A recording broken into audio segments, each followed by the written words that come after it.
Welcome to a new show here on Channel 7. The name of this show is Chatterbox, and that name was created by a group of students here at Sam Houston State University. I'm your host, Peter Roussel. I teach here in the Department of Mass Communication under what is known as the Philip G. Warner Endowed Chair. And this is a new show being produced both production-wise and content-wise by students here at Sam Houston State University. So it's a total student production, which I think is a terrific thing and a hands-on way of learning. And I don't think there could be a better way to do this, to learn the broadcast industry and how TV shows work, than this show. So welcome to this new show we're producing. And I'm glad to say my first guest is a friend and an important part here of Sam Houston State University because he's the Dean of Students, which that's a pretty big encompassing title, Dean John Yarbeck. Dean, welcome to Chatterbox. Thank you, Peter. It's a pleasure to be here for sure. Well, there's a lot going on here on the campus right now that we can talk about here, and so we ought to get right to it, I guess. Before we talk about what's actually happening at this moment, let's talk about you a little bit. I'm always curious about how the path people take in life and how they get to various places in terms of their career. Where did you grow up? Where did you start out? Where did you grow up and where did you go to school? Well, I grew up in Denver, Colorado, and I went to Colorado State University. And I got my bachelor's degree in Human Development and Family Studies. At that time, it was in the College of Home Economics, and I was teased mercilessly by my fraternity brothers for that, but it ended up being a great preparation. Were you one of the few males in there? Oh, well, yeah, I think there was only 2 males in the entire program. Let me just interject there, because students come to me with this question all the time, or this statement. At that point that you're talking about, when you were in college, did you know then what you wanted to do? And the reason I ask is because so many students here will come to me and say, I'm still not sure what I want to do. And I say, that's fine, keep an open mind. Oh, no, I thought I was going to go into the ministry, and I went to seminary school, and there were 2 guys that I met right away that convinced me that that wasn't for me, and their names were Hebrew and Greek. Trying to learn those ancient languages when you have dyslexia, not going to happen in this lifetime. But I'd taken a year off and was a hall director at Colorado State, and they were telling me that you can actually turn that into a profession. And at that time, it was college. Let me just say, would that be equivalent to what we have here at Sam Houston in terms of RAs? Yeah, well, similar to that? The ones that run the residence halls. Gotcha. The RAs are on the floor. Okay. But basically, I found out that there was actually a program at that time that was very new called College Student Personnel and Administration. It's the forerunner for students in higher ed program, which we have one here now that you can get your master's and doctorate in. And so I just called them back, and they said, well, yeah, we want you to come back. And I ended up in that program, and the rest, as they say, is history. I've worked in higher ed my entire career. But I'm not sure I've ever met anybody that followed that one path thus far, because you're still young, for their career. Well, obviously you enjoy it. I love it, and I've worked at 8 different schools, mostly private schools until I got to. You mean 8 different colleges and universities? Mm-hmm. Can you name them all? If you want me to, I can certainly try. How much a geographic spread was this? Well, there's one in Minnesota, one in New York, a couple in Tennessee, a couple in Pennsylvania, one in California. Good golly. So, you've toured the country. And 2 here in Texas. Wow. Before you came here, had you ever been to Texas? Even passed through it? Or? Well, I worked at St. Mary's University in San Antonio in the 80s, and then Houston Baptist University in the late 90s. And when did you come to Sam Houston? 2003. Okay, so you've been here about 16 years? Yeah, well, it's been 15 years, and it's... Does it seem like it? No, but that's a good thing. Yes, it is. You know, when you find the job that gives you bliss, it doesn't seem, time just kind of keeps going, and it was a real shocker to me when we started this year and I realized I'd been here 15 years. It's Yeah. like, wow. I agree with you 100%. I came here, and I can't believe it, in 2009. Okay, that's almost 7 years. And I find it hard to believe because I've enjoyed it so much.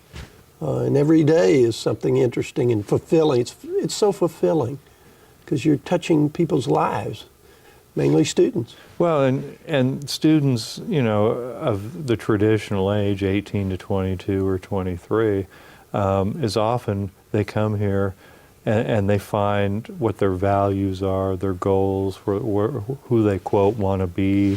And it's exciting to be part of that and you know, maybe help make suggestions or redirect some things or just be there in that mix. It really keeps you young, I think. I agree with you completely. Well, we're visiting with Dean John Yarbeck, who's the Dean of Students here at Sam Houston State University.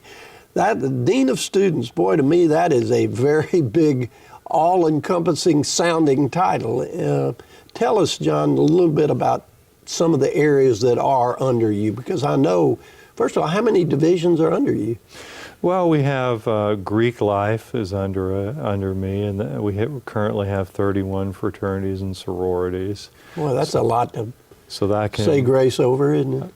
And that'd be a full-time job for, you know, well, it is people. It is for 1.5 of us, pretty much.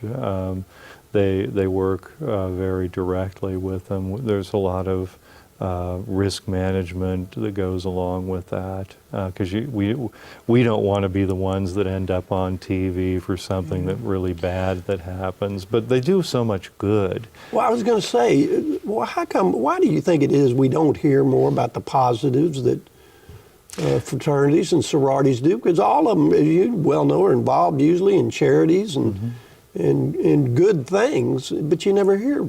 All you hear is when there's some incident or something. Well, you know, I think it's like anything else. It takes one bad incident to undo, you know, 10 good ones. And I think that's what happens, which is unfortunate because our groups, since we took over fraternities and sororities in 2010, our groups have raised hundreds of thousands of dollars for different charities and volunteered for thousands of hours, because when you realize we've grown to over 1,100 students in fraternities and sororities, wow. And you figure if they each you know, volunteer 20 hours a semester with something, that's a lot of hours. Yeah. So well, bravo. I mean, and I know that comes under your leadership, so. Well, my message is keep it up. Well, thank you. I have great people I work with. There's no question about it. I know some of them. Yes, you do have very good people. Okay, well, the whole Greek life is just one. That's one thing. I'm sorry I interrupted you. You were ticking through. Tell us about some of the other areas that fall under you. Well, we have the Parents Association, Parent and Family Relations. A few years ago, we realized that many of our students were first-generation students, and it would be important to get their parents involved because a lot of their parents think college is what they see on TV or the movies, and that's not quite what it is.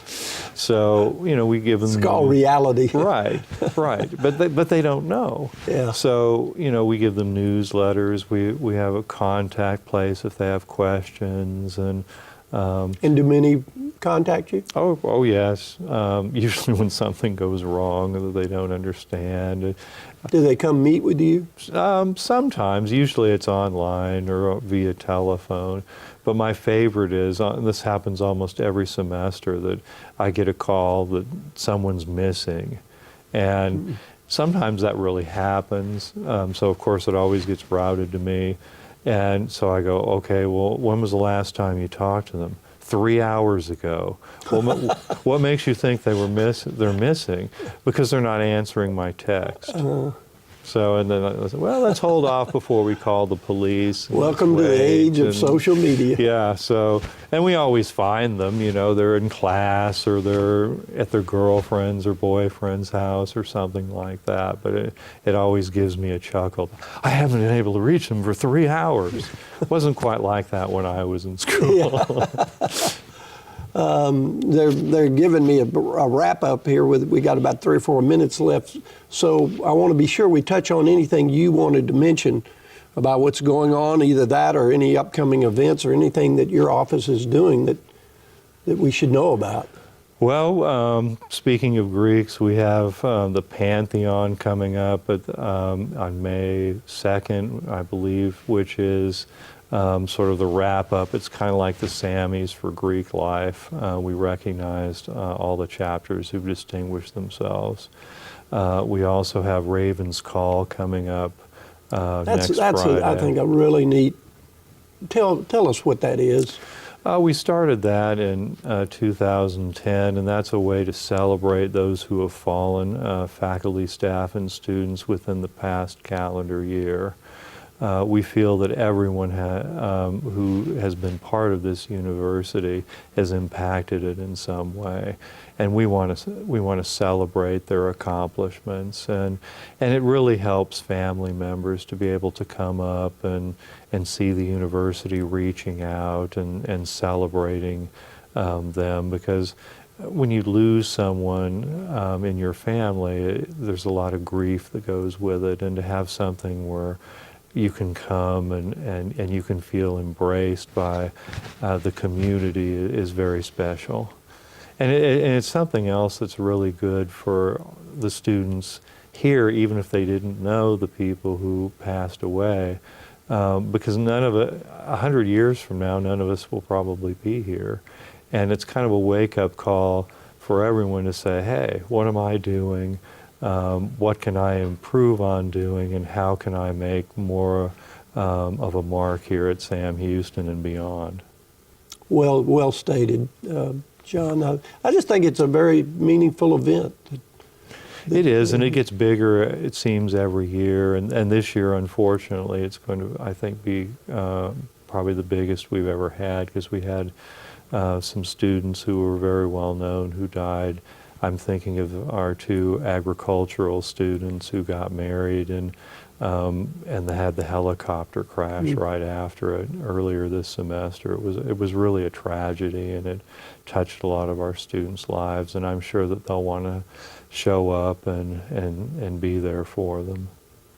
We got about 30 seconds here. I want to end this on a high note and get just one comment from you. My understanding is that you're a classic car person. I definitely am. Do you have any? I do. I have a 1948 Chevrolet Fleetmaster Woody, and it's got the wood sides on it. It's a Can you drive it? Oh yeah, it's been completely restored. I got a '66 Mustang sitting in my garage. Would you be interested in that?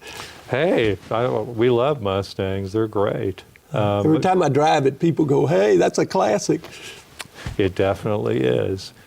It definitely is. But yeah, I find that when you're involved with classic cars, it connects you with a lot of different people, because inevitably someone knows someone who had a car like that, or a family member, or Uncle Roger, who's not with us anymore, used to drive that, and it's lots of memories. It sure is. Well, listen, we're out of time now, but I want to say thank you, Dean John Yarbeck, Dean of Students at Sam Houston State University, for being our first guest on this new show, Chatterbox. I'm honored. We're honored. And we'll be back in just a moment.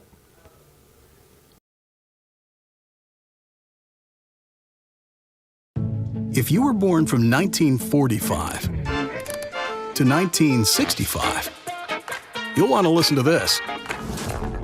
People born during these years are 5 times more likely to have hepatitis C. But many people living with hepatitis C don't know they're infected. You can live with the disease for decades without having any symptoms or feeling sick. Over time, hepatitis C can cause serious health problems, including liver cancer. A blood test is the only way to know if you have hepatitis C. Here's the good news. Hepatitis C can be cured. So, if you were born from 1945 to 1965, CDC recommends you get tested for hepatitis C because you still have a lot to look forward to.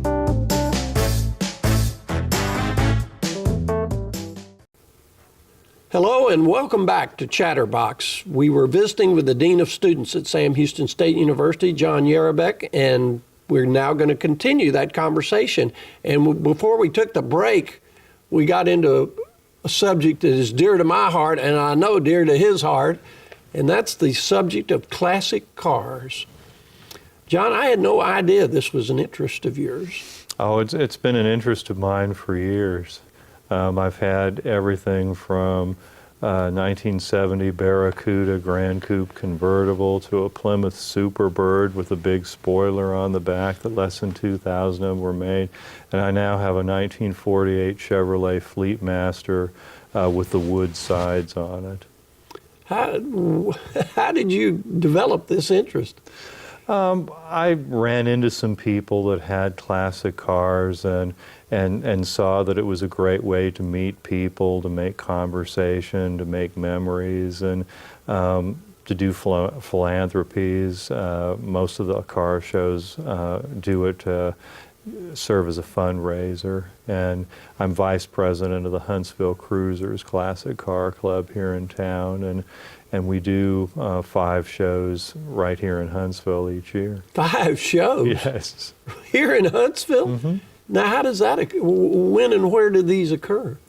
Well, Memorial Day, we have Huntsville Autorama at the fairgrounds. And everybody just brings their car out there? Mm-hmm.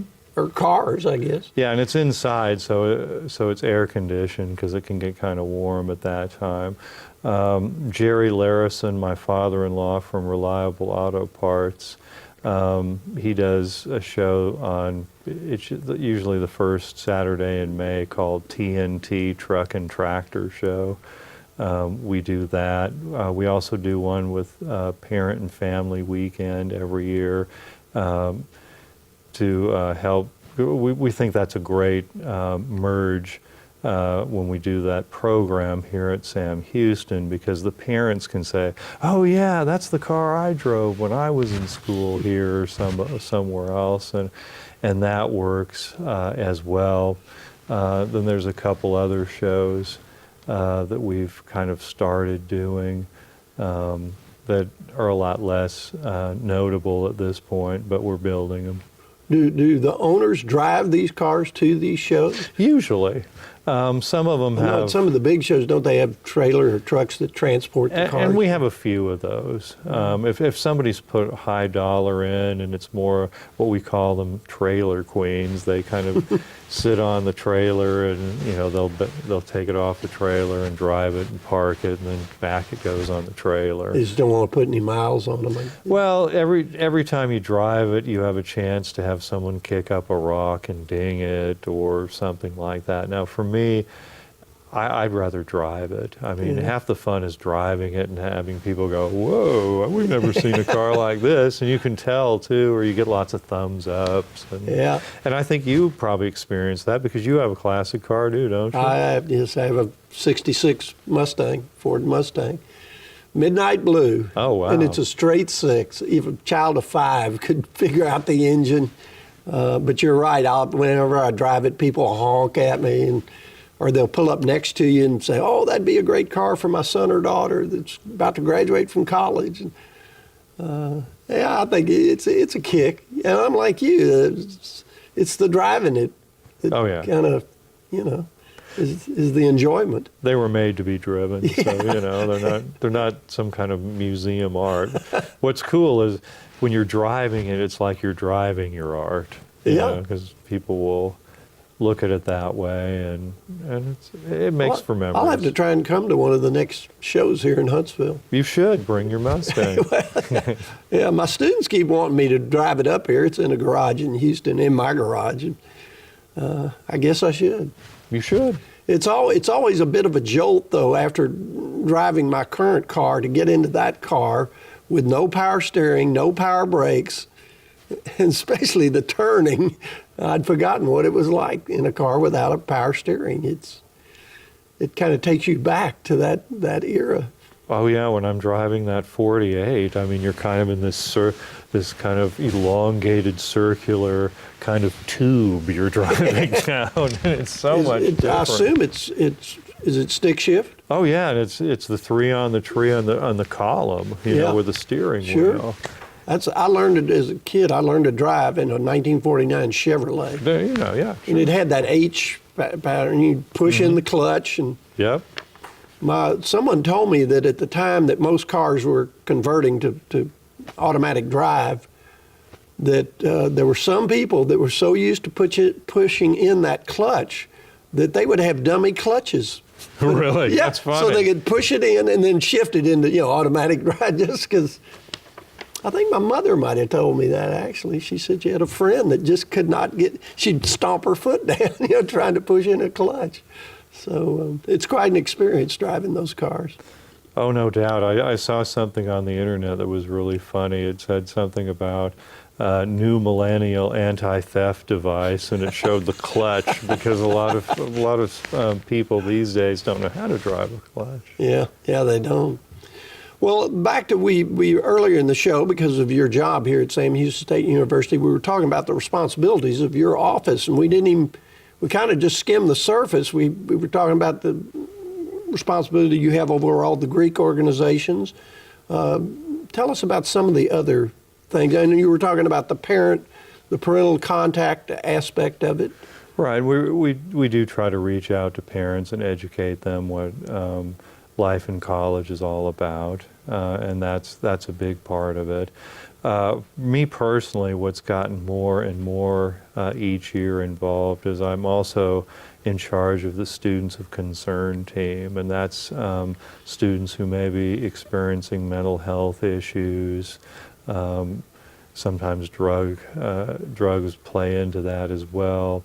And we have a team that meets weekly.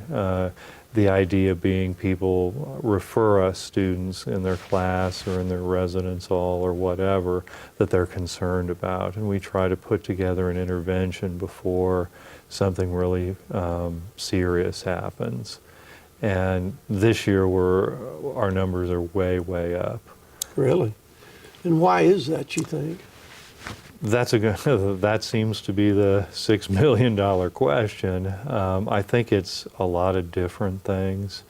For whatever reason, these students may have less coping skills for interpersonal types of skills that, again, for whatever reason, we don't know. Well, of course, one thing, as you well know, we're getting more students here. Oh, yes. What is the current enrollment? We're over 21,000. When I came here, I think it was 15.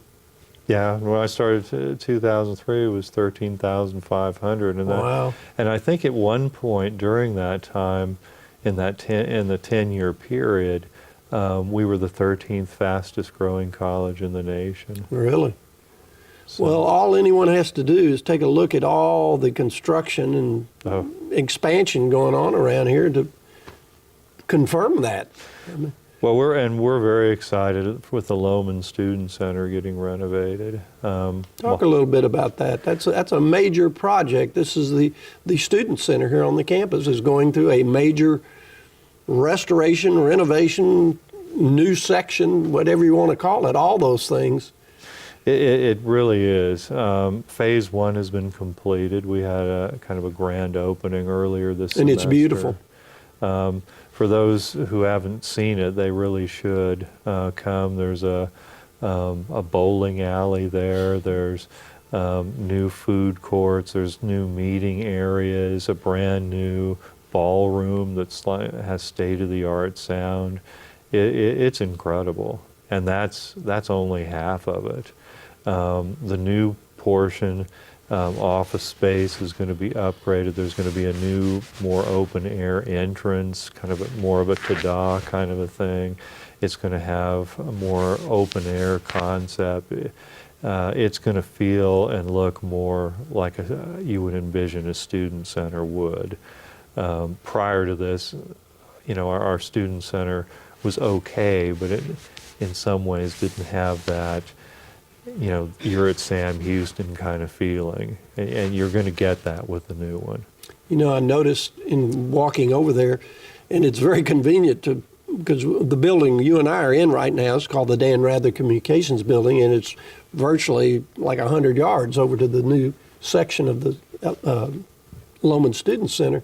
And I noticed the other day when I was over there in that new food court area, hundreds of students. And it said to me kind of, hey, this is a fulcrum for drawing students together. And I think that's a big plus too. It's, gives them a place to meet and interface with each other. And that's the idea. I mean, it's kind of a food court kind of a concept with food that they enjoy.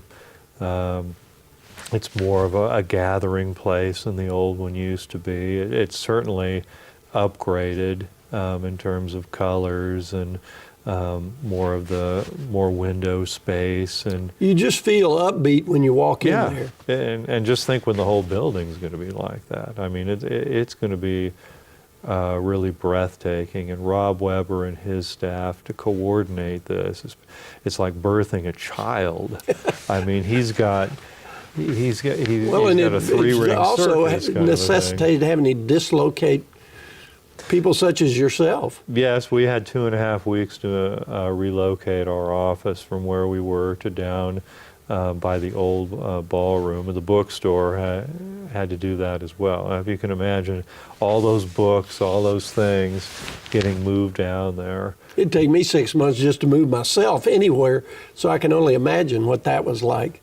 It was crazy because we had to put storage in 3 different spots. We had to make sure that we kept what we needed because we're supposed to be there until around Thanksgiving. So we had to keep the stuff that we do for What's the program. size of your staff, just out of curiosity? We have 6 full-time staff members and a number of about 6 or 7 student workers.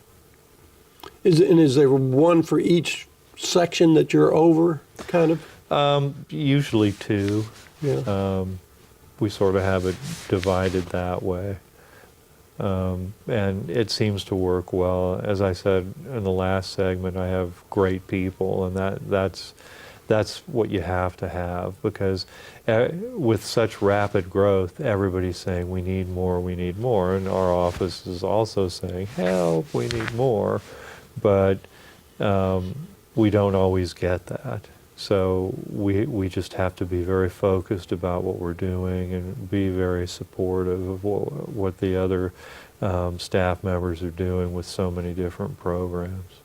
Well, you're doing a terrific job, and we're out of time here now, but I just want to say, Dean John Yarbeck, thank you so much for being on our first show of Chatterbox. And we look forward to having you back again sometime to kind of pick it up from there and see where we are in the future. Well, I look forward to that.